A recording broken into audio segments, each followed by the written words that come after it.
전 세계에 계시는 멜콩TV 시청자 여러분, 반갑습니다. 오늘 수요일입니다. 서울의 하늘은 약간 구름. 그렇습니다. 최진정의 뉴스 라이브. 오늘 항상 수요일의 미녀, 최다미 변호사님 모셨습니다. 안녕하세요. 최다미 변호사입니다. 네. 수요일마다 뵙게 돼서 매우 기쁩니다. 그렇습니다. 사실 오늘 제가 조금 늦었습니다. 이유가 제가 수요일 날 KBS 1라디오 아침 방송을 하고 오기 때문에 수요일은 제가 9시 반에 하는데 그보다 더 큰 일이 사실은 있었습니다. 아마 많은 분들이 또 시청하고도 계시는 고성국 박사님이 이번 주부터 KBS 1라디오 아침 출근길 방송을 진행하시는데요. 제가 방송을 마치고 나오는데 KBS 쉽게 말하면 민주노총 측 그 노조원들이 와가지고 막 피켓팅 시위를 하는 거예요. 뭐 쉽게 말하면 고성국 물러나라, 당신 자격 없다 진행 뭐 이런 것들을 그 얘기를 하고 있어가지고 제가 뭐 본의 아니게 우리 고 박사님 변호사 역할을 좀 하고 그래서 엘리베이터를 타지도 못하고 뭐 거기서 좀 실랑이가 있는 과정 속에서 저한테 몸에 손도 대고 해가지고 제가 항의를 아주 상당히 하고 그 과정에서 제가 거의 한 10분 정도 오늘 늦을 수밖에 없었던 것 같은데요. 그런 아침밥 제가 그 밥값은 하고 온 것 같습니다. 그렇습니다. 또 아마 고 박사님 또 뭐 고 박사님 방송도 또 하러 가시고 하신 것 같은데 아침 방송이 또 KBS가 정상화되는 과정에서의 또한 진통이다라고 생각을 하는데요. 우리 월요일 날은 또 KBS 유일한 해직자 우리 이영표 기자님하고 저희가 방송도 하고 있습니다만 KBS가 조속히 정상화되기를 바라는 마음입니다. 자, 바로 이슈로 들어가겠습니다. 첫 번째 이슈. 김정숙이 여왕이냐? 야, 이게 진짜 무슨 나 참 정말 어이가 없어서 최근에 이제 그 문재인이라고 해야 돼 여기서 문재인 팩으로 변방에서 중심으로 괄호 열고 외교 안보편 뭐 앞으로 뭐 법률편 정치편 경제편이 나오려고 하는지 모르겠는데 거기에서 타지마할에 김정숙이 간 것은 영부인 첫 번째 외계였다라고 얘기를 했는데 그것도 황당한데 더 황당한 이 호위무사가 등장했어요. 네. 진성준이라고. 김정숙 타지마할 방문 엘리자베스 여왕 안동 방문한 것과 비슷하다고 해서 마치 김정숙이 영국 엘리자베스 여왕에 비유했는데 이게 도대체 무슨 말입니까 이게? 이게 이제 예를 들면은 우리가 김정숙 여사라고 해도 되나요? 그래 뭐 우리 최 변호사님은 여사님이라고 하시고 저는 뭐 네. 그냥 그렇게 부르게 김정숙 하겠습니다. 여사가 타지마할을 방문을 한 것에 대해서 네. 혼자서 지금 대통령을 같이 가지 않고 영부인 단독으로 외교 행사를 한 것에 대해서 그것에 대해서 문제를 지적하는 것보다도 지금 그 타지마할에 가는 것이 과연 필요한 외교 그렇죠. 상황이었느냐, 갔다 왔을 때 어떠한 외교적인 이익이 있었느냐, 외교적 성과라고 했는데 그렇죠. 무슨 성과가 있죠? 외교적 진짜? 성과가 있었느냐, 네. 갈 때의 절차들이 문제가 있지 않았느냐, 그렇죠. 이런 예. 문제들을 지적하고 있는데 여기에 뜬금없이 엘리자베스 여왕도 안동 하회마을에 혼자 단독으로 오셨다라는 거예요. 엘리자베스는 여왕이야. 그리고 엘리자베스 여왕님이 그 당시에 우리나라에 왔을 때 굉장히 많은 의미가 있었습니다. 그렇죠. 왜냐하면 우리나라가 1883년도에 우리나라랑 영국이 처음으로 수교를 맺었는데 그렇구나. 근데 그 수교를 맺고 처음으로 영국의 여왕이. 국가 원수가 우리나라에 방문을 한 거예요. 그렇죠. 그러고 나서 우리나라와 굉장히 수교가 좋아졌습니다. 그러니까 영국과 한국과의 관계에서는 굉장히 의미 있는 방문이에요. 그렇죠. 그런데 어떻게 이러한 방문과 김정숙 여사의 타지마할 방문을 같은 것이라고 하는 것인가? 라고 하는 데에서 참 말씀하신 것처럼 호위무사의 역할을 단단히 하고 있다. 그렇습니다. 이분들이 이제 이제 이쯤이면 막 가자는 거 아닙니까? 말씀하신 것처럼 여왕의 국빈 방문과 그걸 비유한다고 하면 쉽게 말하면은 그러면 문재인 김정숙 공동 정부였습니까? 국민들이 김정숙을 대통령으로 뽑았습니까? 참, 이 사람들은 그래서 그랬나요? 오늘 그 배현진 의원이 자기들이 외교적 어떤 그 문제 나아가서 국고 손실죄에 대한 자백이다. 네. 뭐 이런 얘기를 하고 있지 않습니까? 실제로 자유우파 자유우파 측에서 국고 손실죄로 김정숙 여사님을 고발했지 않습니까? 여사님이라고 하지 마시라고 합니다. 네, 우리 전진현 씨가. 리복길님, 네네. 복길님 제가 가까이 하도록 저희는 뭐 바로바로 우리는 의견을 받아드립니다. 네. 네네. 네, 국고 손실이라고 하고 그렇죠. 있죠. 왜냐하면 사실은 그 타지마를 갔을 때 굉장히 많은 돈이 들었다라고 네. 하고 있어요. 보통 원래는 그러한 실무자급 장관이라든지 그때는 원래는 처음에는 외교부 장관이나 그렇죠. 문체부 장관이 오기를 바랬는데 결국 이제 김정숙이 가면서 4억인가요? 사억 맞습니다. 네, 그 돈을 4억 7천 내지 더 4억. 많이 썼다라고 예. 하는데 만약에 장관들이 갔다면 그 정도의 돈을 쓸 수가 없는 상황이에요. 그렇기 때문에 절차도 문제가 있어요. 왜냐하면 원래는 그 부속실에 되어 있는 그 예산이 있죠. 그런데 사실은 영부인 혼자서 가는 예산이 별도로 있지는 않다라고 그렇죠. 합니다. 그런데 부속실에 예산을 쓰는 것도 아니고 문체부의 예산을 쓰면서 그럼 김정숙이 타지마을에 갔다. 문체부 예산을 썼다고요? 네. 문체부 장관이에요? 그렇죠. 그러니까 원래는 문체부 장관을 부르려고 했던 그렇지. 것에 대한 똑같은 얘기예요. 그렇죠. 그리고 문체부에서는 문체부 장관이 가는 것으로 알고 굉장히 많은 절차를 추진을 했다라고 합니다. 해놨잖아요. 다 해놨는데도 불구하고 갑자기 김정숙이 간다? 라고 하는 것에는 어떠한 이유가 있는가? 그러니까 배현진 의원은 여기에 대해서 결국 거기에 대한 범인은 문재인이다라고 방송에서 얘기를 한 거죠. 그렇죠. 실제로 그 절차에 예산을 확보하는데 상당한 문제가 있었다는 것이 취재 결과 드러나고 있는 것 아니겠습니까? 원래 문화체육부 장관이 가기로 했고 실제로 지금 그날 김정숙이 갔을 때 찍은 사진을 보면은 거기 한국 측 인사로 공개적으로 해서 문화체육부 장관 도중환이라고 돼 있어. 네. 그럼 도종환이 가기로 돼 있다는 거예요. 그렇기 때문에 문체부 장관으로 문화체육부로서도 문화체육부 장관 관계자들이 가는 것으로 해서 한 2,500만 원 정도 예산을 해가지고 해놨는데 갑자기 김정숙이 간대. 그렇게 되니까 이거 돈 어떡하죠? 이렇게 된 거예요. 그렇죠. 그러면서 그러니까 그럼 청와대에서 그럼 부속실 예산 우리 여기 돈 없어요. 미리 예비비로 준비를 해놔야 되는데 그 돈이 없으니까 이 청와대에서 야 문체부 너네가 좀 준비해봐 하니까 우리도 이거 어떻게 해? 라고 하면서 이거 어떡하지 하면서 기재부에 가가지고 야 이거 우리 도장관님 말고 우리 영부인님 문재인의 그녀가 가니까 이거 좀 예산 좀 줘요 하니까 기재부도 이거 큰일 났거든. 이거 어떡하지?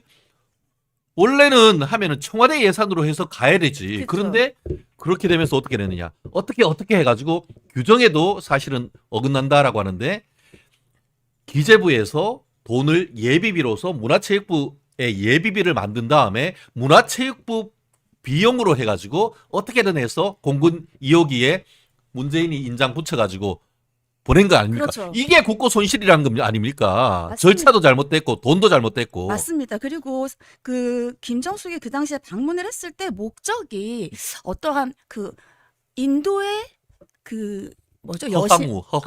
허황우의 무슨 축제예요. 근데 허황우가 이제 알려지기로는 원래 인도 사람인데 한국으로 이제 결혼을 하러 왔다라고 되어 있는데 뭔가, 예. 그런데 문제는 허황우가 실존 인물이 아니에요. 실존 인물이 아닙니다. 실존 인물이 아닌 실존 인물이 전설의 아닌 고향. 예. 실존 인물이 아닌 사람의 축제를 위해서 굳이 얼마 전에도 인도를 인도 방문해 갔다 왔어. 왔어요. 근데 다시 인도를 가야 될 필요가 있는가? 그러니까 인도 측에서도 그렇죠. 이렇게 높은 사람이 그렇죠. 깜짝 놀랐다는 거 아니에요? 그러니까 처음에 여기 문재인 정부에서 얘기하기로는 아니다. 인도 측에서 이 김정숙이 오기를 바랬다. 그렇게 공문이 왔다라고 되어 있어요. 그런데 사실은 공문은 그렇게 오지 않고 아까 말씀드린 것처럼 처음에는 외교부 장관. 그렇죠. 그리고 그 다음에는 외교부 장관이 안 된다고 했어요. 일정이 안 된다라고 하니까 그러면은 문체부 장관이 와달라라고 한 것이고 그런데 나중에 이게 김정숙으로 바뀌면서 그것보다 처음에 공문을 보낸 것보다 더 높은 사람인 그 인도의 총리 명의로 공문이 왔어요. 맞아요. 그러니까는 공문 자체도 바뀐 거예요.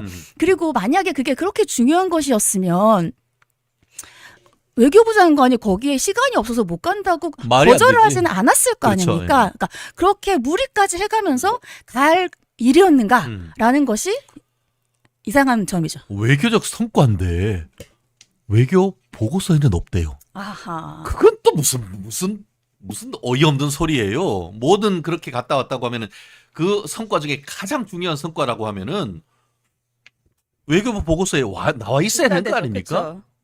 그리고 지금 그 어제 JTBC 보도를 보면은 당시 실무 핵심 관계자가 인도 측에 영부인 방문 먼저 제안한 것은 우리 문재인 정부다라고 해서 어제 사실이 나왔단 말이에요. 그러니까요. 그럼에도 불구하고 아직까지 호위무사들은 우리 엘리자베스 여왕이 간 거하고 똑같은 것이며 먼저 인도에서 요청했다고 하는 이런 거짓말, 새빨간 거짓말을 하고 있다는 게 이게 말이 되는 겁니까?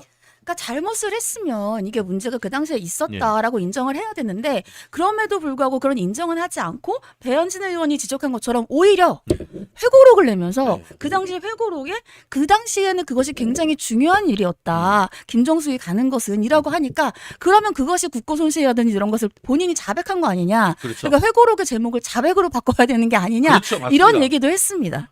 그렇습니다.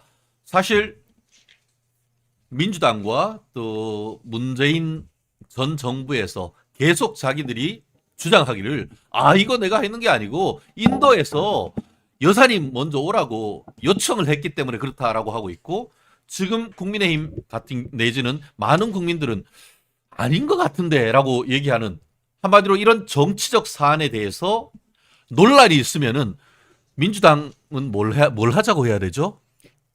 특검하자고 해야 되는 거 아닙니까? 그 의견에 대해서 어떻게 생각합니까?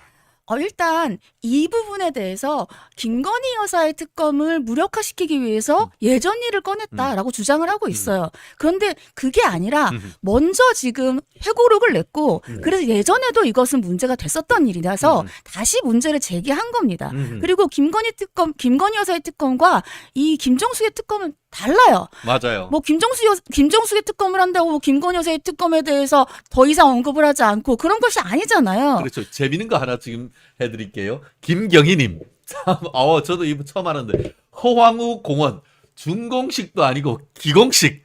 이게 버튼 누르면 펑 터지는 네네. 거기에 갔다 특검합시다. 김여왕의 외교 성과를. 야, 이게 정말 우리 김경희님 정말 완전 촌철살인이십니다. 계속해 주시죠. 예. 네.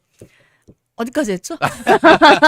이게 김건희 여사 특검 하자는 거에 대한 맞불이다라고 하는데 그게 아니고 이 사안이 국민의 어떻게 보면은 그 의혹이 있고 한두 푼도 아니고 국고에 사억입니다. 대해서 4억이나 되는 피 같은 돈 그것도 절차도 제대로 된 것이 아니고 그 뭐 김건희가 우리 김건희 여사가 아니고 김정숙이 가면은 청와대 예산을 써야지 왜 거기다가 지가 문체부 장관이야 왜 문체부 돈을 쓰는 그렇죠. 거죠?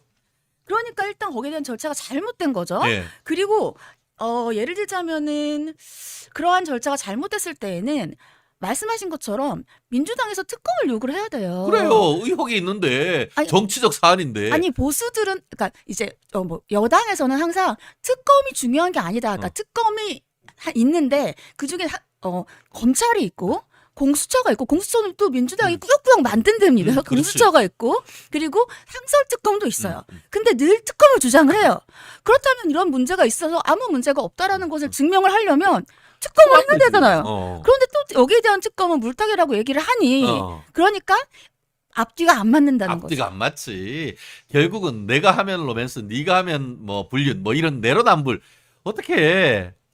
이분들은 공정성이란 개념은 안드로메다로 이렇게 보내버리는 그런 사람들인 것 같은데요.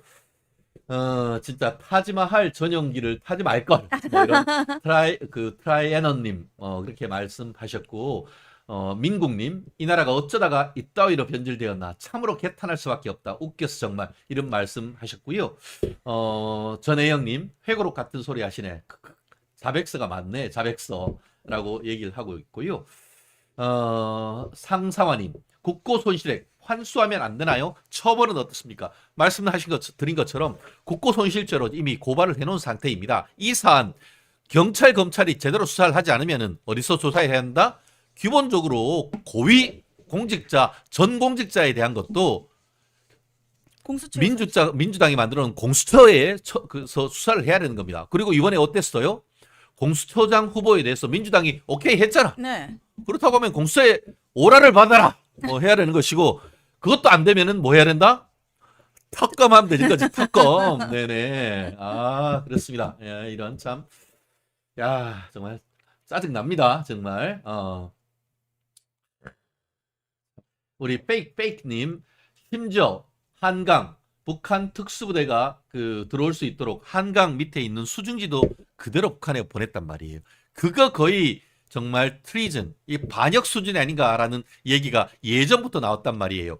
거기에 북한이 반잠수정 타고 밑에 무슨 장애물이 있는지 손바닥같이 다 알고 들어오면은 서울 수도권은 빵빵 뚫리는 것 아닙니까? 저는 참 저런 문제 제기는 정말 지속적으로 있어야 되는 것이고 저게 바로 정말 반역적 행위, 반국가적 행위가 아니냐는 그런 비판은 너무나 정당한 거 아닙니까? 그렇죠. 그래서 예를 들자면은 현 정부는 국가 보안에 대해서 굉장히 중요하다고 생각을 하고 있습니다. 그렇죠. 그래서 국가 보안에 대해서 굉장히 힘을 싣고 있는데 국가 보안에 대해서 힘을 싣는다라고 하면 항상 민주당이 얘기하는 것은 민주당이 그동안 그렇게 열심히 해서 평화 통일을 만들어놨는데 북한과 사이가 좋게 만들어놨는데 그런데 지금 현재 정부가 이걸 망치고 있다라고 망치고 얘기를 있다. 얘기를 트럼프가 망치고 해요. 있고 북한은 모든 게 선의이고 모든 게 진심인데 윤석열이 나쁜 놈이고 트럼프하고 미국이 나쁜 놈이다라고 하는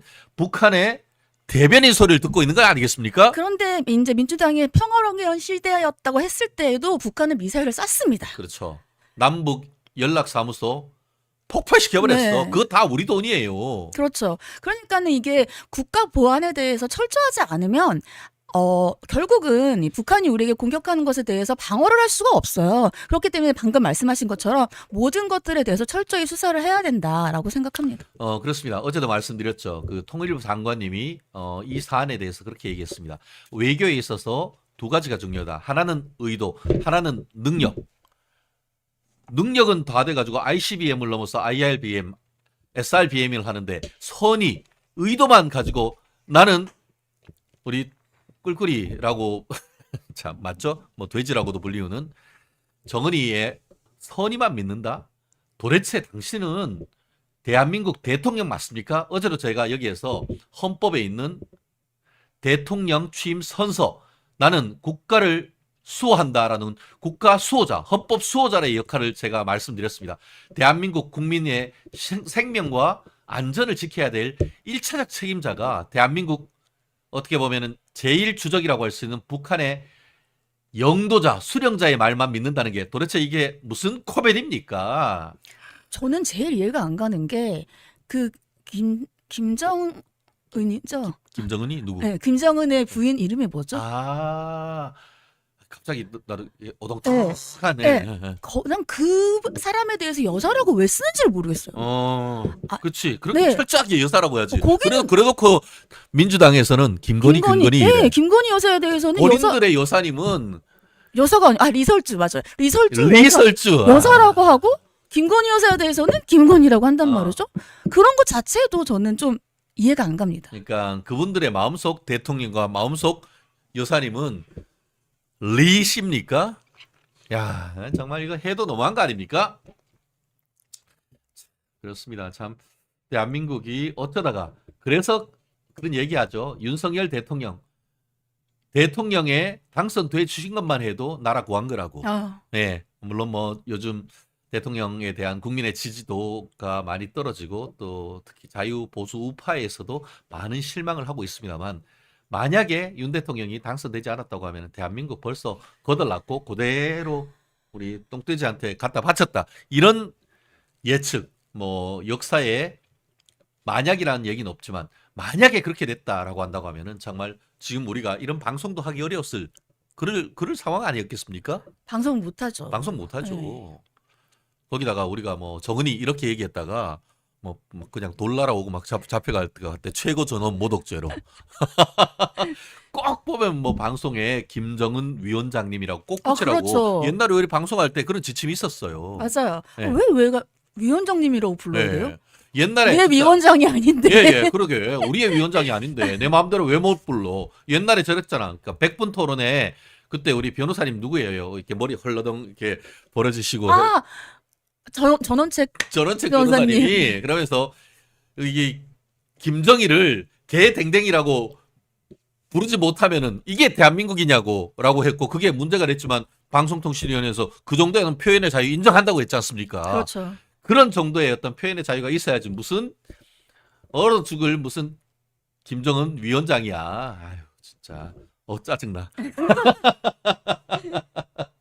예, 영님, 최고 전원 모독죄 했고요. 유재성님, 최남희 변호사님 출연하실 때가 제일 좋아요라고 했습니다. 귀에 감사합니다. 쏙쏙 감사합니다. 들어옵니다. 감사합니다. 서상호님도 열렬 애국 방송 항상 응원드리고 예쁜 단비 변호사님 수고하고 하트 뿅뿅 2개 날려주셨습니다. 아, 감사합니다. 하트만 날려주시지 마시고 우리 최단비 변호사님 우리 커피 한 잔도 날려주시면은 예 너무 감사하겠습니다. 그래요. 어쨌든 수요일 되면은 우리 스튜디오가 환해집니다. 사실 예전 어떻게 보면은 솔로몬의 선택에서부터 정말 솔로몬과 같은 지혜의 어떤 말씀을 딱 팍팍 우리 국민들에게 귀에 쏙쏙 꽂히게 해주시는 분이 우리 최단비 변호사님이십니다. 너무 감사하고요. 그렇습니다. 오케이. 이어서 또 이게 또 때만 되면 나와요. 때만 되면 황운하. 네. 이게 1심에 울산시장 선거 개입 의혹으로 해가지고 직권남용 혐의로 실형 2년을 선고하고도 법정 구속 안 했어요. 항소심에서 이제 또 실형이 사간사간 사부작 다가옵니까? 이제 또 그래요? 지 책임은 생각 안 하고 지 기록을 봤는데 검찰이 다 기록을 조작했다라는 취지로 하면서 참 어이가 없어. 그러면 1심 법원이 기록 조작해가지고 유죄 판결 받았습니까? 이 도대체 무슨 말입니까 이게? 말이에요? 방구예요? 일단 저는 이해가 안 가는 게 이렇게 1심 물론 우리나라는 3심제입니다. 1심에서 유죄를 받았다고 해서 그게 유죄가 확정된 건 아니지만 1심에서 지금 징역 2년을 받았어요. 그런데 조국혁신당 당선인이 됐어. 아이고야. 당선인 플러스 원내대표야. 그러니까요. 저는 일단 그게 이해가 안 가요. 도대체 황운하 이 당선인이라고 할게요. 예의를 갖춰서. 잠시만요. 네. 우리 전애영님 두 분 차 한잔 하세요라고 하면서 바로 또 슈퍼챗을 우리 최 변호사님을 위해서 박수 감사합니다. 감사합니다. 감사합니다. 먹고 힘내가지고 더 한번 전투력 한번 높여보겠습니다. 네, 이해가 안 갑니다. 그런데 이게 뭐냐 하면 이 사건이 1심에서 이미 판결을 받았을 때 이 사건을 잠깐 말씀드리면 아시다시피 이게 그 당시에 이제 송철호 그 당시엔 후보였어요. 그렇죠. 송철호 후보가 이제 문재인의 30년 직이고 친구예요. 송철호가 당선되는 게 꿈이다. 네, 송철호가 그 사이에 얘기했어요. 한 9번인가 떨어졌고. 맞아요. 네. 근데 그 당시에는 이제 김기현 그 당시 시장이었죠. 그렇죠. 그래서 김기현 시장을 당선 못되게 해야겠다라고 해서 송철호 의원이 이제 황운하 그 당시에 울산경찰청장을 만납니다. 그렇죠. 만나서 김기현 관련 수사를 적극적으로 진행해달라라고 얘기를 했고 송철호 캠프에서 첩보 비위를 올려요. 뭐 김기현 시장의 동생이 뭐 이건에 개입했다 이래갖고 올리고 청와대를 거쳐오면서 청와대에 그거를 첩보처럼 올린 거지. 그러고 청와대를 거쳐오면서 이 비위가 또 가중됐어요. 그렇죠. 그리고 울산경찰청으로 내려왔어요. 근데 보통 그랬을 땐 선거가 얼마 안 남았으면 그렇죠. 그때 압수수색을 하거나 수사를 하는 것은 좀 이례적이잖아요. 안 하잖아. 지난 총선 과정에서 이재명이 검찰에서 불렀어요? 안 하잖아. 그러니까요. 예. 그러니까 예를 들면 물론 법원에서 갈 수는 있죠. 법원에서는 재판을 받을 수 있지만 이때는 아직 첩보만 있는 상태였단 말이에요. 그렇죠. 근데 대대적으로 압수수색을 하고 결국은 이 선거에 개입했다는 게 이 내용이에요. 맞아요. 그래서 1심에서 지금 말씀드린 것처럼 집행유예도 아니고 실형 2년 선고받았어요. 그러면서 그때 1심에서 그러면 봤을 때 그 증거들이 다 맞다고 생각했으니까 그런 거 아니에요. 그렇죠. 그러면서 다 여기에 조작했으면은 조작했다고 하면은 법원이 가만히 있겠습니까? 그렇죠. 그리고 1심에서는 엄중한 처벌로 다시는 이런 일이 일어나지 않게 할 공익상의 필요가 매우 크다라고까지 얘기를 했어요. 그리고 우리나라 검찰이 그렇게 조작을 할 수 있는 시대가 아닙니다. 왜 해요? 아니 옛날에 아주 옛날에 우리가 옛날에는 막 이렇게 뭐 예를 들면은 좀 강압적으로 하고 아주 옛날에 강압적으로 하고 그러면서 어떻게 뭐 자백을 이끌어내고 이랬던 적들이 있을지 몰라도 그런 것들을 개선하기 위해서 법이 계속해서 바뀌었어요. 그리고 현재 검찰이 굳이 황운하 청장을 그 당시에 넣기 위해서 그때 조작한다?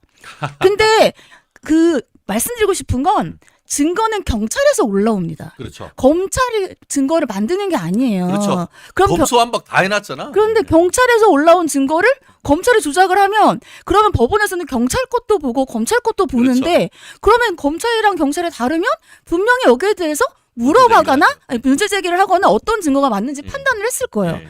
그런데 경찰에서는 이렇게 얘기를 안 했는데 검찰에서 조작을 했다? 라는 게 일단은 기본적인 상식에 어긋난다. 근데 어떻게 경찰청장을 했던 황운하 당선인이 이러한 주장을 하는가? 그러니까 닭 잡아먹고 오리발 내민다는 것이 바로 이것이 아닌가 싶은데요. 황운하가 뭐라고 했냐면은 재판에 참석하기 앞서 그 언론한테 수사 기록을 볼 때마다 분노가 치밀어 올라 평정심을 갖기 어렵다. 나는 당신 얘기 듣고 평정심 갖기가 어려워. 검찰이 어떻게 사건을 조작했는지 법원에 잘 설명드리겠다. 그럼 1심 때는 법원에 설명 안 했나? 그러니까요. 그리고 이 사건은 경찰의 정상적인 부패 비리 수사를 검찰이 사건 조작을 통해 실체가 없는 하명 수사를 만들어냈다. 검찰이 마피아 조직보다 더 악랄하게 사건을 조작하는 범죄 집단이라는 것이 믿을 수가 없다. 나는 당신의 정신 상태를 믿을 수가 없어. 도대체 이게 뭡니까? 전재영 님이 그래서 10,000원을 보내주셨습니다. 감사합니다. 예, 뒷골이 너무 당기는데요. 지금 팍팍팍팍 계속 올라오고 있습니다. 우리, 야, 슈퍼챗, 라이브 스트림 첫 슈퍼챗 한 감사합니다. 네네. 야, 전동민님, 전재영님, 너무 감사합니다. 네. 그래요. 이 도대체 검찰이 마피아보다 더 악랄하게 사건을 조작했다고 했는데, 오히려 김기현 당시 울산시장이 당으로부터 공천장을 받는 날 울산시장 시장실을 압수수색했는 이게 더 사건을 마피아처럼 조직적으로 청와대부터 개입해가지고 정말 선거에 개입했던 그런 거 아닙니까? 그 사이에 영님이 또 10,000원을 보내주셨습니다. 꼬리 잡기. 이거 뭐 오늘 너무 감사합니다. 네네. 예. 그리고 이렇게 예를 들자면은 그 당시에 이 송철호 캠프에서 올린 것에 첩보가 아직 정확하지 않았어요. 예. 정확하지 않았는데 그 첩보 비위를 가지고 예. 울산경찰청이죠. 바로 압수수색을 들어갔어요. 그러면 1심 판결에서 말한 거랑 똑같아요. 국민의 투표권 행사에 영향을 미친 겁니다. 그러면 그 당시에 부산의 시민들은 누구를 뽑아야 될지에 대한 원래는 권리가 있는 거잖아요. 네. 근데 그 권리를 마치 김기현 시장 같은 경우에는 여기는 시청까지 압수수색을 했거든요. 그러면 뭔가 굉장히 큰 비위가 있는 것처럼 보이잖아요. 그 나중에 결국 결론은 어떻게 났었죠? 이 사안이요? 네. 이 사안 어쨌든 뭐 황당선자 같은 경우에는 네. 그때 어쨌든 이 사건으로 해서 그렇게 해서 김기현 그 시장 떨어뜨린 다음에 황운하가 그때 울산지방경찰청장이었잖아요. 맞아요. 네. 이거 해서 다 해놓고 어떻게 됐어? 자기 고향인 대전경찰청장으로 영전했어. 그래놓고 이 수사에서 기소가 딱 돼가지고 재판되는 도중에 저는 사표 내고 그래놓고 민주당 공천 받아가지고 당선된 거 아니에요. 그렇죠. 지금 보면은 1심에서도 황운하가 이게 정상적인 비위 수사였다라고 주장을 했지만 1심 판결문에는 어떻게 돼 있냐면은 대통령 비서실에서 경찰청을 통해 울산경찰청으로 입첩된 범죄 첩보에 따라 황 전 청장이 김기현 전 비서실장에 대한 수사를 진행했다라고 해서 지금 현재 검찰이 기소했던 공장 내용대로 그대로 유죄를 인정했고 그것뿐만 아니고 황운하만 그래 된 것이 아니고 그때 당선됐던 이제 누구야? 울산시장 당선됐던 송철호. 그 인간들 다 징역 2년 맞아요. 3년 실형 선고 받았단 말이에요. 그런데 무슨 검찰이 사건을 조작해요? 여기서 지금 법원이 송철호 전 시장 그 송철 전 시장을 처음에 이제 올린 거죠. 예. 거기는 징역 3년이에요. 징역 3년이야. 그리고 3년. 백원우 전 민정비서관 거기는 이제 청와대였죠. 맞아요. 청와대에서는 징역 2년이에요. 예. 그러니까 그리고 나중에 황당선인 같은 경우에도 지금 징역 2년입니다. 그렇다면 법원은 그 라인을 다 인정한 거예요. 전부 다. 송철호 대통령실 그리고 그 울산경찰청 울산경찰청장. 모두의 그 첩보를 서로 개입했다라는 예. 것을 세 개를 다 인정을 한 겁니다. 그렇죠. 1심 선고가 됐고 사실 1심 선고가 되니까 대검에서 뭘 수사 지휘를 내리냐 하면은 그러면 청와대에서 백원우까지만 관계했겠어? 왜 이 사건이 시작됐겠어요? 문재인이가 내 30년 직위 지가 가치랑 그 대구 그 부산 부울경에서 변호사했던 송철호 국회의원 나와도 떨어지고 울산시장 나와도 떨어지고 낙방거사 8번인가 9번인가? 네. 네, 8번이에요. 그러니까 뭐 윤석열 대통령도 사법고시 8번 9번 떨어졌다고 하는데 그만큼 떨어지니까 자기는 대통령 됐는데 좀 미안하잖아. 그러니까 송철호 정말 당선되는 게 내 진짜 꿈이다라고 하니까 그럼 그때 민정수석 누구야? 백원우. 조국. 그 당시엔 조국이었어요. 조국. 그리고 백원우. 그러니까 해가지고 척척척척 하면서 그러면서 그때 사실 그 고소 고발했던 데에 누가 수사의 최정점이겠어요. 백원우 위에 조국 위에 그분 거기에 대한 수사 해야 되는 거 아닙니까? 그렇죠. 그리고 저는 이해가 안 가는 게 정말 내 30년 지기가 그러니까 뭔가 되는 게 소원이다. 맨날 낙선하는 게 안타깝다라고 하면 임명직을 주면 돼요. 그 사람이 아무 문제가 없으면 그러면 대통령 비서실로 불러서 뭐 자리를 주거나 아니면 뭐 예를 들면 장관을 주거나 장관을 주든가 법무장관 시키는가. 그렇게 하면 되는 것이지 그것을 이렇게 선거에 개입해서 굳이 시장을 만들어야 됐던 것인지 저는 그게 조금 이상합니다. 아, 그래요. 또 하나 또 특검할 거 또 얘기해놨습니다. 우리 페이크님. 조국이 옛날에 뭐였습니까? 뭐 멸분지가 뭐 지환에 어쩌고 저쩌고 하면서 웅동학원도 국가에 헌납하겠다 했는데 헌납했어요? 아니죠. 그럴 것 같아. 조국 조만 대장경에서 헌납이란 단어 그게 무슨 말이에요? 이러는 것 같아. 대부분 그러네요. 조국 웅동학원 국가에 헌납하라. 참네. 이 인간들은 그냥 앞에 필요할 때만 이렇게 하고 그냥 지나가면은 그냥 국민들이 다 잊을 거라고 생각을 하는 것 같아요. 그러니까 이제 문제가 있을 때만 이렇게 하겠다. 그때 누구죠? 저희 이번에 민주당에 문제 있었던 3명 중에 1명 후보도 나 이거 다 팔겠다. 이렇게 얘기하고 결국은 다 팔겠다 얘기하고 뭐 그렇게 얘기를 하지만 옛날에 저희 누구야? 우리 흑석도사. 네, 흑석도사 김의겸. 예. 김도사님도 뭐 그 팔아가지고 뭐 다 기부하겠다 했는데 알고 봤더니만 이 강남 아파트 사랑은 대단해. 양재동에 또 아파트를 또 다 기부하시지 않고 거의 사가지고 많이 올랐다는 돈이에요. 네. 그러시구나. 이분들 우리는 열심히 해서 자본주의 체제에서 집 살 수 있고 그거 가지고 자산 불릴 수 있어요. 근데 그거를 그렇게 못하게 해놓고 지들은 다 해. 더 해. 거짓말하면서 11억씩 대학교 다니는 딸 이름으로 해서 11억씩이나 정상적인 대출도 아니고 사업자 대출로 받아가지고 그거를 아파트 살 때 그것도 아파트 살 때 가채빚 땡빚 내가지고 사는 사람이 또 어딨어. 그거 그 빚 갚고 있는 이런 부도덕을 넘어서 이제는 뭐 검찰이 이제 수사에 나섰다는 그런 얘기가 있는데. 네, 맞아요. 야, 난 정말 그러면 그냥 돈 벌고 그냥 살든가. 참. 둘 다 하고 싶은 거죠. 둘 다 하고 싶은데, 예.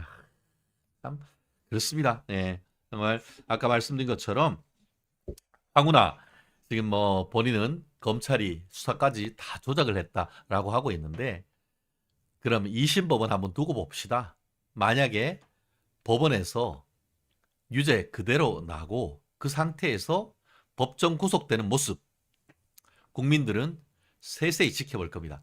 또 한 번 국회 서울 고등법원이 유죄 선고하면서 방어권 보장한답시고 선고하지 않으면은 우리 같이 가서 좀 피켓팅 좀 합시다. 이게 사법부냐고. 조국일 그렇게 해가지고 이 정치판이 개판된 거 아닙니까? 황운하라도 해가지고 실형 선고하면서 실형 깜빵 보내야 되는 거 아닙니까? 제 생각에는 황운하 당선인이 이제 막 당선됐잖아요. 예. 22대가 시작이 될 거 아닙니까? 22대 맞죠? 맞아요. 22대가 시작될 거 아닙니까? 그럼 4년을 버텨야 되잖아요. 네.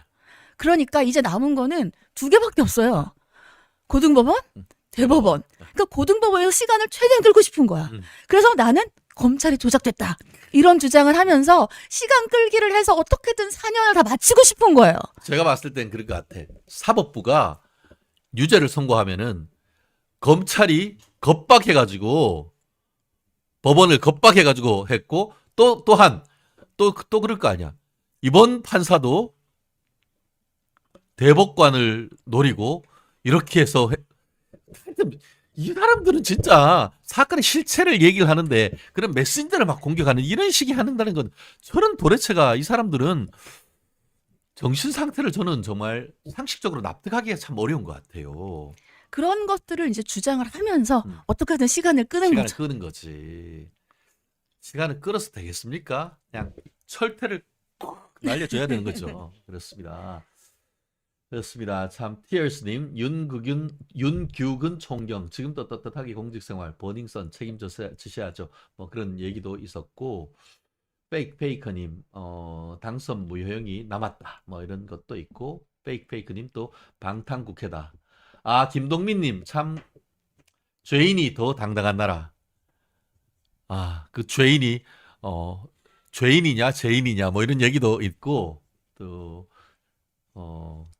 죄명이냐 이런 얘기도 있고 예 최근에 또 유명 가수도 참 윗물이 그러니 아랫물이 자꾸 닮아가는 것 같아가지고 대한민국의 법치주의는 어디로 날아가는지 참 안타깝고 아쉬울 따름인 것 같습니다. 기생충이란 말씀 정훈님이 또 해주신 것 우리가 또 잊지 말아야 될 것 같습니다. 또 10시 20분을 넘어가고 있는 것 같은데요. 네. 자, 이게 어제 같은 경우에는 가장 또 중요했던 것이 최혜병 특검에 대한 대통령의 제의 요구.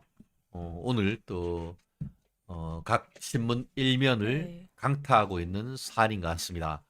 윤 대통령의 최혜병 특검법은 어떤 뭐 사건의 실체를 밝히기보다는 외압이 뭐냐 그걸 밝힌다라고 하는 법인데 그거에 대한 제의 요구. 우리 용산에 근무하셨던 최 변호사님 어떻게 평가를 하십니까? 일단 이 국민과 함께 최상병 특검법을 반드시 통과시키겠다라고 하면서 이 윤 대통령이 외압을 행사했고 여기에 대해서 제의 요구권을 행사한 것 자체가 문제다라고 주장을 하고 있어요.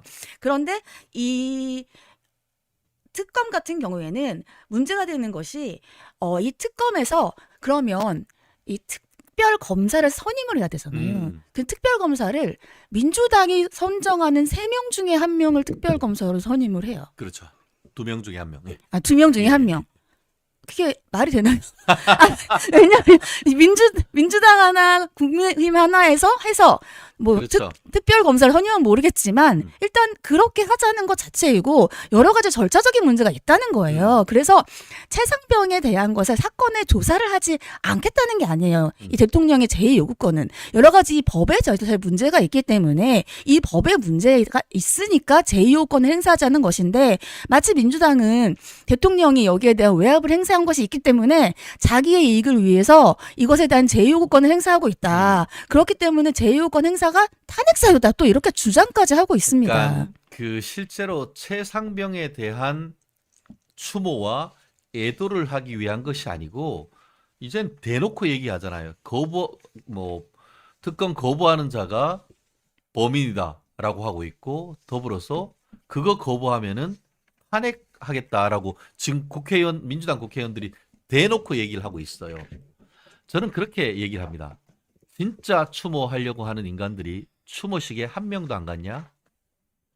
실제 지난해 안타깝게 산화한 최상병 장례식에 당시 국민의힘 대표였던 김기현 대표를 비롯한 원내대표를 등 원내 대표단이 전부 다 추모식에 참석을 했습니다. 그런데 민주당은 이재명을 비롯해서 원내 대표단 단 한 명도 추모식에 참석을 안 했습니다.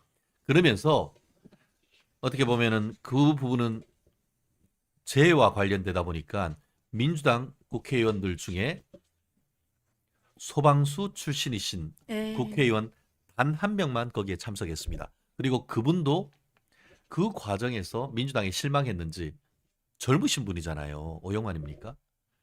공천 신청 안 하고 정계 은퇴 선언했습니다. 저는 그 사람이 진짜 최상병 추모하는 사람이라고 저는 생각합니다. 그랬던 자들이 이제 와가지고 최상병 특검을 한다? 어디 개소리야, 사실. 정말 저는 그런 걸 보면서 해도 인간들이 너무한다. 해도 너무한다. 이제는 제사보다 제밥에 관심 있는 거 아닙니까? 최상병 추모한다고 해놓고는 거꾸로 이제는 그거 거부하니까 특검을 넘어서 탄핵한다? 우리가 잘 생각을 한번 해봅시다. 특검을 왜 반대합니까? 지금까지 열 몇 번 있었던 거 다 합의했습니다. 왜 합의하죠? 처분적 법률이기 때문에 행정권한이잖아요. 수사권한이나 이런 부분은. 그런데 그거를 입법권에 주는 것은 예외적인 것이거든요. 그럼 예외적인 건 여야 합의를 해서 하는 것이 어떻게 보면 권력 분립이라든가 이런 원칙에 맞는 것이죠. 거기다가 윤 대통령이 뭐라고 했습니까? 지난번에.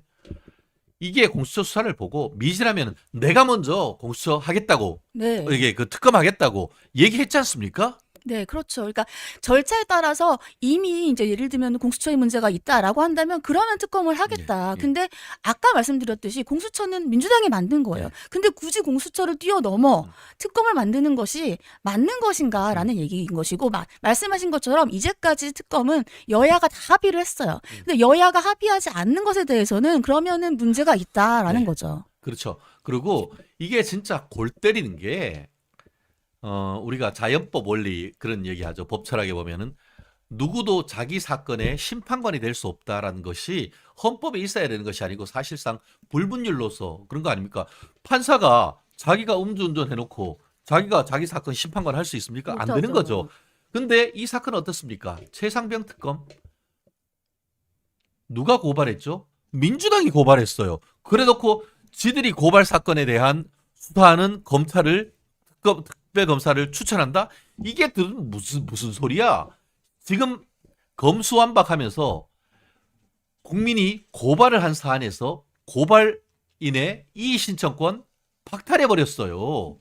국민한테는 고발했을 때에 이의신청권 없애버려 놓고는 지들이 고발해놓고 그 사건은 지들이 사실상 임명한 특검으로 수사한다? 이게 말이 되나요? 안 되죠. 원래 본인은 본인의 사건을 할 수 없는 게 맞는 것이고, 예, 하다못해 본인이 피해자라고 하더라도 자기가 거기에 대해서 공격을 할 수 없고 법원이 판단을 하게 되어 있잖아요. 그렇죠. 그러니까 말씀하신 것처럼 본인의 사건을 본인이 어떻게 판단을 합니까? 그리고 민주당이 고발을 했는데 민주당이 수사하는 사람까지 다 해. 추천한 사람까지 다 수사하고 그러면은 본인들끼리 다 하지 뭐하러. 나라가 다 니끼가 뭐 이런 거 아닙니까? 그러니까 본인들끼리 그냥 다 결정해가지고 통보하면 네. 되지. 그거를 왜 굳이 특검을 하자고 얘기를 하는지 그것도 이상하죠. 그래요. 참 이 사람들은 헌법에 대한 존중이 없는 것 같아요. 그리고 이재명이 그제 뭐라고 했습니까? 우리가 여당 같아.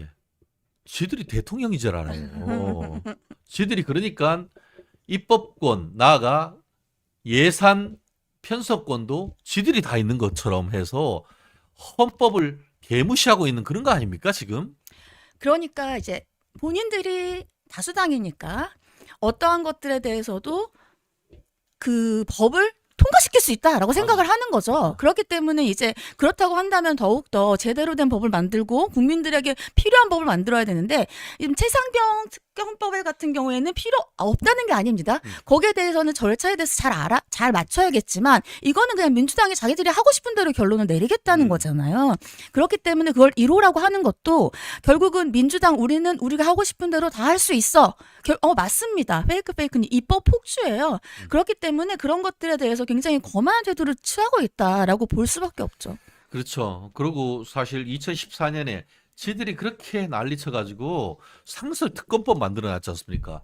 그런데 왜 여기서 상설 법을 따로 할 거 거부권을 유도하는 거 아닙니까? 진짜 특검하려고 하면 상설 특검법에 의해서 그냥 법을 만들 게 아니고 그냥 그것대로 해서 그 절차에 따라 특검하면 다 되는 거예요. 그런데 이렇게 내용상 특검 선임권도 지들이 다 갖고 그리고 지들은 일반 사건에 있어 가지고는 문재인 때 공개 하나도 못 수사 내용 공개 하나도 못 하도록 하고 조국이하고 조국이 부인 스포트라이트 이 앞에 그 포토라인에 서지도 못하는 수사 공개 금지 규정을 만들어 놓고 이제는 이 법에 있어 가지고는 매일매일 공보관을 통해 가지고 다 리포트 할 수 있도록 해서 인권 침해하도록 하는 이런 법을 만들어 놓고 도대체가 그래 놓고 무슨 맨날 뭐 인권이래. 이게 도대체 무슨 말이에요, 이게? 거기다가 거부권 남용, 제2거부권이 왜 위헌이에요? 위헌이고 왜 탄핵 사유입니까? 전 그게 이해가 안 가요. 제2거부권은 우리 헌법에 정해져 있는 거예요. 당연히 할 수 있는 것이고 우리 대통령이 너무 많이 했대. 왜 그랬겠습니까? 그러니까 현재 국회죠. 현재 국회도 여소가 야대였기 때문에 자신들이 원하는 그렇죠. 법을 계속 얘기를 해요. 근데 거기가 이제 예를 들면 절차라든지 국민에게 올바른 법이 아니라든지 그랬을 때 이제 그 제2 요구를 하기 때문에 그러니까 제2 요구가 많았던 거예요. 그렇죠. 실제로 박근혜 정부 때 그렇게 해달라고 했던 법을 문재인이 대통령 되니까 그거에 대해서 뭐 노란봉투법이네, 뭐 양곡관리법이네, 뭐 그 당시 뭐예요? 뭐 국가유공자 뭐 그 지원법이네. 네. 그런 것들 그렇게 박근혜 대통령 때 해달라고 하다가 지들이 정권 잡으니까 입 싹 닫고 아무 소리가 없다가 이제 정권이 바뀌니까 또 그거 해달라고 지들 표 받을 수 있는 곳에 호소하고 있는 건 아니겠습니까? 거기다가 계속 거부권 행사하도록 유도하고 있는 거 아닙니까? 맞습니다. 아까 지금 얘기한 것처럼 진짜 특검하고 싶으면은 지들이 만들어 놓은 상설 특검법 가지고 해서 그냥 발의해서 특검하면 되는 거 아닙니까? 근데 그렇죠. 굳이 그 최상병 특검법이란 걸 만들어 가지고 거부권 행사하도록 유도하는 거 아닙니까? 그렇죠. 거기다가 지금 말씀하신 것처럼 여야가 이번에 새로 공수처장을 임명했어요. 예. 합의해서 임명했어요. 합의해서 지들이 오케이 해줬잖아. 네, 그렇다고 한다면 공수처 수사를 하던가. 네. 근데 특검을 만들자고 하면서 절차는 제대로 된 걸 안 해왔으니 음. 당연히 여기에 대해서 제의 요구를 하는 것인데 마치 대통령이 자신의 잘못을 숨기기 위해서 제의 요구를 했다라고 이제 여론을 호도해가고 있는 것이잖아요. 그런 것에 대해서는 이제 새로운 이 22대 국회에서도 자신들이 이제 거대 야당이라는 것을 그러니까 그것을 이제 해서 어떻게든 본인들이 원하는 법을 계속해서 통과시키고 대통령이 제의요구를 또 하면은 저 제의요구는 문제가 있다라는 여론을 형성하기 그렇죠. 위한 것이죠. 네. 그러니까 거부권 유도 공작이지. 거부권 유도 공작에 참 어쩔 수 없이 거부권을 행사하고 있는데 진짜 최상병을 추모하고 정말 이 사건의 실체적 진실을 밝히려고 하면은 이런 거부권 전국을 통해 가지고 정치적 이익을 보려고 하는 것이 아니고 본인들이 만들어 놓고 단 한 번도 쓰지 않은 상설 특검법 하란 말이야. 그러면은 논란도 없을 거 아니에요. 근데 왜 안 하겠어? 거기는 지들이 만들어 놓고 그거 할 때에 법무장관 그리고 법무부 차관 그리고 법원 행정처 차관 그리고 그 행정처장 그리고 변협 협회장 그리고 여당 야당 그에서 2명씩 이렇게 추천하도록 해놓으니까 지들 입맛에 맞는 사람 추천 못 받게 될 것 같으니까 그러니까 하는 거 아닙니까? 그렇죠. 그러니까 이제 특별 검사가 본인들이 원하는 사람이 돼야 되는데 그 상설 특검에 따르면은 공정하게 여러 명을 추천하고 그 중에 한 명을 대통령이 추천하나요?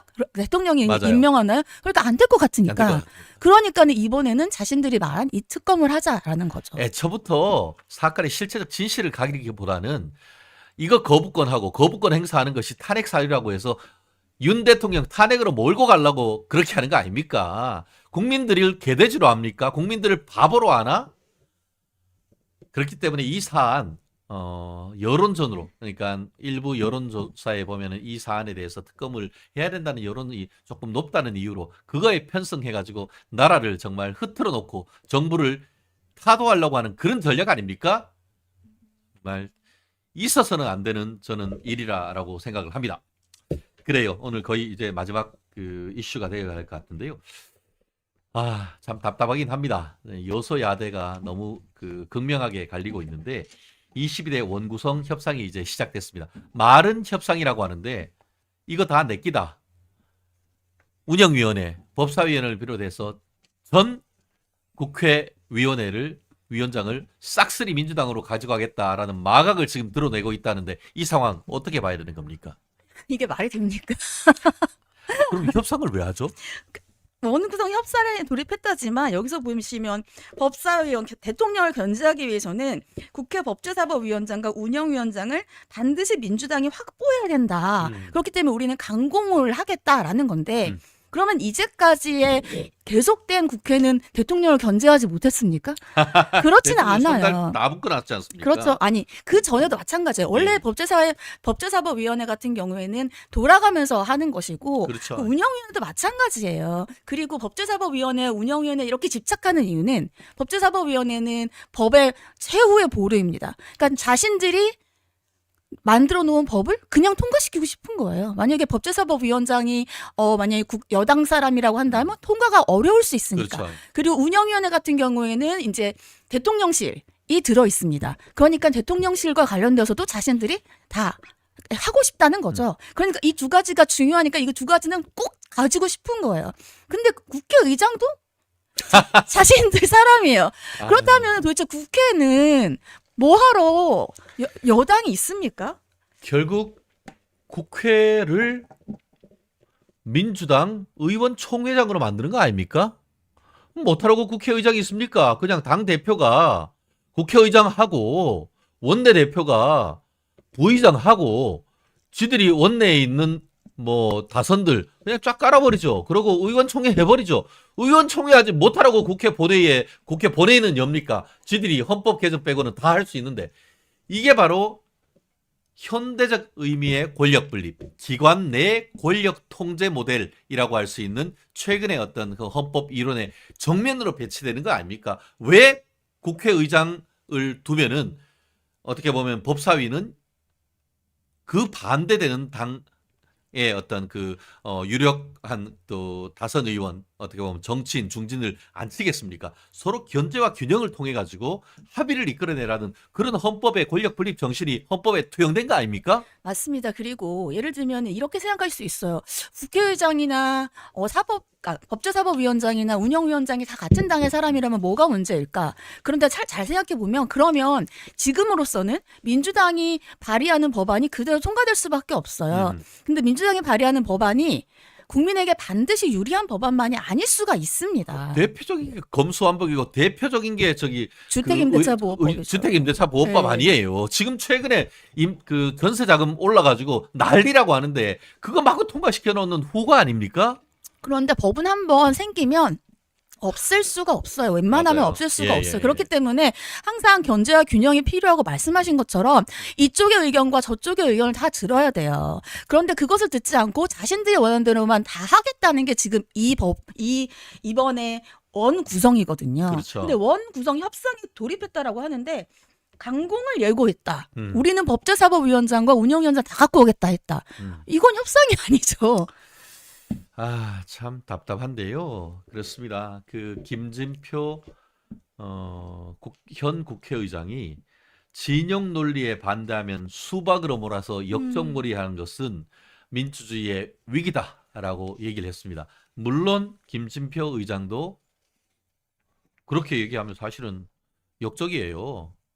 뭐라고 얘기하면은 안 들어주는 척 하다가 다 들어주는 이게 뭡니까? 그럼에도 불구하고 이와 같은 얘기를 하실 수 있다는 것 사실 자체만 해도 그나마 어떻게 보면은 뭐 구두선이라 한다 하더라도 나름 의미가 없지는 않다라고 오는데 이런 김진표 의장의 어떤 말씀이 현실화되기에는 참 너무 요원한 것 같아서 참 안타까운 마음을 금할 수가 없는 것 같은데요.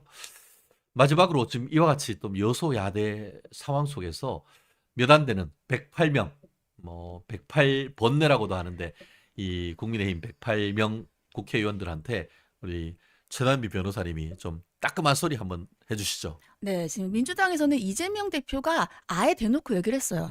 당의 의견을 따라야 된다. 근데 사실 국회의원은 각자가 헌법기관이기 그렇죠. 때문에 그렇게 똘똘 뭉칠 필요가 똘똘 뭉치면 원래는 안 되는 거예요. 그렇죠. 어떤 당의 의견이 있어도 각자의 의견을 하는 그렇죠. 것이죠. 근데 문제는 여소야대이기 때문에 저 야대인 민주당이 자기들의 의견을 그대로 밀고 붙인다면 우리가 만약에 분열되면 그러면 우리는 저 민주당에 대해서 견제를 할 수가 없습니다. 왜냐하면 더 작은 숫자를 가지고 있기 때문에. 그래서 더욱더 더 잘 뭉쳐서 야당을 견제할 필요가 있다. 이번 22대 국회에서는 그런 생각이 듭니다. 그렇습니다. 우리 김동민님 진짜 표현이 끝내줍니다. 108 번뇌가 아니고 108 요괴가 안 되길 바랍니다라고 하는데 정말 그만큼 기대가 큽니다. 처음부터 여소야대라고 해서 우리 108명의 선량들, 우리 22대 국민의힘 국회의원 당사자님들 패배의식을 가질 것이 아니고 어떻게 하면 마치 이순신처럼 신에게는 12척의 배가 아직 있습니다 라고 해서 하는 그런 결기를 가지고 방법을 찾아야 되는 것 아니겠습니까? 최근에 김민전 당선인께서 삼김 특검을 하자라는 것이 실제로 굉장히 큰 국민들의 반향을 얻고 있고 그런 걸 보면은 뭔가 전략을 가지고 전략적으로 이 접근을 하면은 어려운 상황 속에서도 우리가 다윗이 골리앗을 물리치고 이길 수 있는 그런 방법은 분명히 있습니다. 아까 김동민 님이 얘기한 것처럼 우리 108명들의 선량들이 108 요괴가 되지 않고 세금 먹는 하마가 되지 않고 정말 22대 4년 동안 대한민국의 발전을 위해서 희생, 봉사, 헌신할 수 있는 그 길을 찾아야 되는 시점이 아닌가 생각합니다.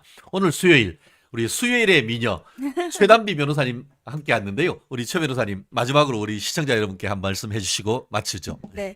오늘도 많은 채팅해 주시고 또 오늘은 특히 많은 후원해 주셔서 너무 감사하고요. 다음 주 수요일도 더 열심히 하겠습니다.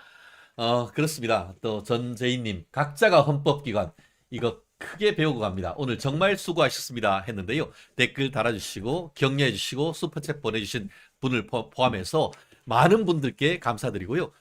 최근에 우리 멜콩TV가 날로 성장하고 있습니다. 지금 20만 명 선에서 시작해서 23만 9천 명 아마 이번 주 말이면은 24만 명도 돌파할 것 같은데 저희가 파죽지세로 또 대한민국 넘버원 유튜브 채널이 될 수 있도록 더 열심히 하겠습니다. 많은 성원 부탁드리겠습니다. 고맙습니다.